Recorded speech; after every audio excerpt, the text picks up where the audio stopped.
ഈ ഒരു വീഡിയോ എന്തിൻ്റെ ആഘോഷമാണെന്നല്ലേ? എൻ്റെ അമ്മ ഒരു അംഗൻവാടി ടീച്ചറായിരുന്നു. നീണ്ട 40 വർഷത്തെ സേവനത്തിന് ശേഷം കഴിഞ്ഞ 2023 അമ്മ അംഗൻവാടി സേവനത്തിൽ നിന്നും വിരമിച്ചു. അപ്പോൾ അതിൻ്റെ ഒരു ചെറിയ ആഘോഷമാണ് ഇവിടെ നടക്കുന്നത്. പക്ഷേ ഈ ഒരു വീഡിയോ ഞാൻ ഇടാൻ വേണ്ടി 1 വർഷമെടുത്തു. കാരണം വേറൊന്നുമല്ല, ഈ വീഡിയോയിൽ ഇടാൻ മാത്രമുള്ള കണ്ടൻ്റ് ഒന്നും എനിക്കത് എടുക്കാൻ വേണ്ടി പറ്റിയില്ല. അറിയാലോ, ആൾക്കാർ വന്നു, അപ്പം അവരെ നോക്കണം, കാര്യങ്ങളൊക്കെ ചെയ്യണം. അതിനിടയിൽ വീഡിയോ കൂടി എടുക്കാമെന്ന് പറഞ്ഞത് അതൊരു ടാസ്ക് ആയതുകൊണ്ട് തന്നെ ഞാൻ ചെറിയ മൊമെൻറ്റ്സ് മാത്രമേ എടുത്തിട്ടുണ്ടായിരുന്നുള്ളൂ. അപ്പോൾ ഇപ്പം ഞാൻ ഈ വീഡിയോ ഇടാൻ വേണ്ടി ഒരു ചെറിയ കാരണമുണ്ട്. നിങ്ങൾക്കറിയാം, അംഗൻവാടി ടീച്ചർമാർ എന്ന് പറയുമ്പോൾ ഒരു അംഗൻവാടിയിൽ മാത്രം ഒതുങ്ങുന്നതല്ല അവരുടെ ജീവിതം. സമൂഹത്തിൽ ഇറങ്ങിയിട്ടും അവരുടെ കുടുംബത്തിൽ ഇറങ്ങിയിട്ടും ഒക്കെ ഒരു പ്രവർത്തിക്കേണ്ട കാര്യം കൂടിയാണ് ഒരു അംഗൻവാടി ടീച്ചർ ചെയ്യുന്നത്. അതുപോലെ തന്നെ എൻ്റെ അമ്മക്കും അമ്മ ജോലി ചെയ്ത സ്ഥലത്തുള്ള ആൾക്കാരുമായിട്ടും കുട്ടികളുമായിട്ടും നാട്ടുകാരുമായിട്ടും ഒക്കെ നല്ലൊരു ആത്മബന്ധം ഉണ്ടായിരുന്നു. അതുകൊണ്ട് തന്നെ റിട്ടയർ ചെയ്ത സമയത്ത് നമുക്കത് നല്ല മാനസിക വിഷമം ഉണ്ടാക്കിയിട്ടുണ്ട്. പ്രത്യേകിച്ച് കുട്ടികളെ കൂടെ കൂടുതൽ ഇടപഴകുന്ന ഒരു വ്യക്തി കൂടി ആയപ്പം അതൊക്കെ ഒരു വല്ലാത്തൊരു മിസ്സിങ് ആയിരുന്നു. അതിൻ്റെ കൂടെ തന്നെ ഉണ്ടായ മറ്റൊരു വിഷമം എന്താണെന്ന് വെച്ച് കഴിഞ്ഞാൽ, അംഗനവാടിയിൽ 40 വർഷം മുന്നേ കയറിയ സമയത്ത് വളരെ തുച്ഛമായൊരു ശമ്പളമായിരുന്നു. പക്ഷേ ജോലിയിൽ കയറുന്ന ഒരു വ്യക്തിക്ക് എത്ര ചെറിയ ശമ്പളമായി കഴിഞ്ഞാലും അവനവൻ സമ്പാദിക്കുന്ന പൈസ എന്ന് പറയുമ്പം അതൊരു വലിയ തുക തന്നെയാണ്. വർഷങ്ങൾ കഴിയുന്തോറും സർക്കാരിന് വേണ്ടുന്ന കാര്യങ്ങളാണെങ്കിലും നാട്ടുകാർക്ക് വേണ്ടുന്ന കാര്യങ്ങളാണെങ്കിലും ഇവർ ചെയ്തു കൊടുക്കുന്ന സേവനങ്ങൾ വളരെ കൂടുതലാണ്.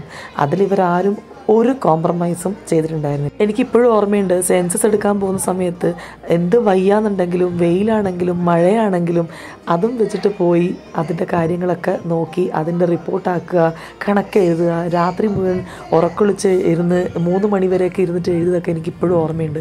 ഇതൊക്കെ ശമ്പളം ഇത്ര കുറവാണല്ലോ, നമ്മൾ ഇത്ര ചെയ്താൽ മതിയല്ലോ എന്ന് വെച്ചിട്ട് ഇവരാരും മാറ്റി വെച്ചിട്ടില്ല. അപ്പം ഞാൻ ഈ വീഡിയോ ഇടേണ്ട കാരണം എന്താണെന്ന് വെച്ച് കഴിഞ്ഞാൽ, ഈ ഒരു വർഷമായിട്ടും ഈ ഒരു 40 വർഷത്തിൽ അമ്മക്ക് ഒരു PF എന്നുള്ളൊരു തുകയുണ്ടാവും. അത് ഇതുവരെ കിട്ടിയിട്ടില്ല. PF തുക അറിഞ്ഞിടത്തോളം 1,00,000 പോലും ഇല്ല എന്നാണ് അറിഞ്ഞത്. അത് കിട്ടിയാൽ മാത്രമേ അത് ഇത്ര തുകയുണ്ടെന്ന് അറിയൂ. അത് മാത്രമല്ല, ഈ ഒരു വർഷമായിട്ടും ഇവർക്ക് ഈ ഒരു 12,000 രൂപയായിരുന്നു ശമ്പളമായിട്ട് ലഭിച്ചുകൊണ്ടിരുന്നത്. പെട്ടെന്ന് അതങ്ങ് നിന്നു. ആ നിന്നത് മാത്രമല്ല, മാസം കിട്ടേണ്ട ഒരു പെൻഷൻ തുകയായ 2,500 രൂപ പോലും കിട്ടിയിരുന്നില്ല. ഇത് കിട്ടിയത് ഇന്നലെയാണ്. ഇത്രയും വർഷത്തെ PFൻ്റെ തുക കിട്ടിയതുമില്ല, 1 വർഷത്തെ പെൻഷൻ തുകയും കിട്ടിയില്ല. അങ്ങനെ ഇന്നലെ ഈ ഒരു തുക 2,500 രൂപ അക്കൗണ്ടിൽ വന്നപ്പോൾ എൻ്റെ അമ്മ അത്രയധികം സന്തോഷിച്ചു ഈ ഒരു സംഭവം കണ്ടപ്പോൾ. പക്ഷെ ഞാൻ ചിന്തിക്കുന്നത്, ഈ ഒരു കാര്യം നേടിക്കൊടുക്കാൻ മാത്രം നമ്മുടെ സർക്കാരിൻ്റെ കയ്യിൽ വരുമാനം ഇല്ലേ, അഥവാ പണം ഇല്ലേ? എത്രയോ പേര് ഈ ഒരു അംഗൻവാടിയിൽ നിന്നും കിട്ടുന്ന വരുമാനത്തിൽ മാത്രം കുടുംബം നോക്കുന്ന എത്രയോ ടീച്ചേഴ്സ് അഥവാ അമ്മയുടെ സുഹൃത്തുക്കൾ എനിക്കറിയാം. ജോലി ഇല്ലാത്തവരായതുകൊണ്ടും ഭർത്താവിന് അസുഖമായതുകൊണ്ടും മക്കളെ പഠിപ്പിക്കണം, മരുന്ന് വാങ്ങണം, ഇങ്ങനെ പല കാരണങ്ങളാലും അവർക്ക് സാമ്പത്തികമായിട്ടും മാനസികമായിട്ടും ഒരുപാട് ബുദ്ധിമുട്ടുന്ന ആൾക്കാരെ എനിക്കറിയാം. ഈ ഒരു ചെറിയ തുക കൊടുക്കാൻ വേണ്ടി ഗവൺമെൻറ്റിൻ്റെ കയ്യിൽ പൈസ ഇല്ല എന്ന് പറയുമ്പോൾ നമ്മളിത് ആരോട് പോയിട്ടാണ് ഈ ഒരു വിഷമം അറിയിക്കേണ്ടത്? ഈയിടെയായിട്ട് സർക്കാർ ഒരു ഫോൺ ഇറക്കിയിട്ടുണ്ടായിരുന്നു. അംഗൻവാടി ടീച്ചർമാർ അവരുടെ ഡേറ്റാസ് മുഴുവൻ അതിലേക്ക് എൻ്റർ ചെയ്യാൻ വേണ്ടി. അപ്പോൾ അമ്മയുടെ കൂടെ ഉണ്ടായ ടീച്ചേഴ്സും അമ്മയടക്കം ഇവിടെ കുറച്ച് പേര് സമയം പോലെ ഇവിടെ വന്ന് എൻ്റെ അടുത്ത് ട്യൂഷൻ വരുന്നത് പോലെ എടുത്ത് പഠിച്ച് കാര്യങ്ങൾ മനസ്സിലാക്കി പോയിട്ടാണ് അവർ ആ കാര്യങ്ങളൊക്കെ ഫോണിൽ ചെയ്യാറ്. അത്രയും ആത്മാർത്ഥതയിൽ കാര്യങ്ങൾ ചെയ്യുന്നതും ഇത്രയും ജോലികളുള്ള ഒരു സേവനം ഞാൻ കണ്ടിട്ടില്ല. അപ്പോൾ അതിനുള്ള ഒരു പ്രതിഫലം ഇവർക്ക് കിട്ടുന്നില്ല എന്നറിയുമ്പോഴുള്ളൊരു വിഷമം, അത് ശരിക്കും പറഞ്ഞ ഒരു വീഡിയോ ആയിട്ട് എനിക്കൊന്ന് ഇടണം തോന്നി.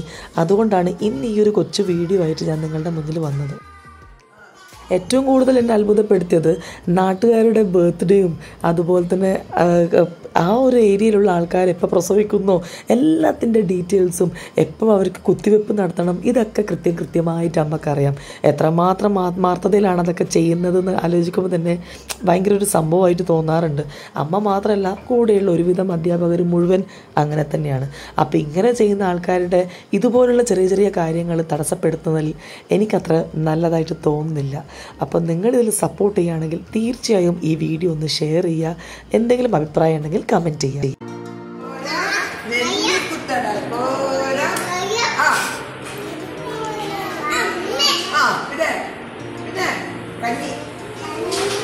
കഞ്ഞി വെക്കടാ.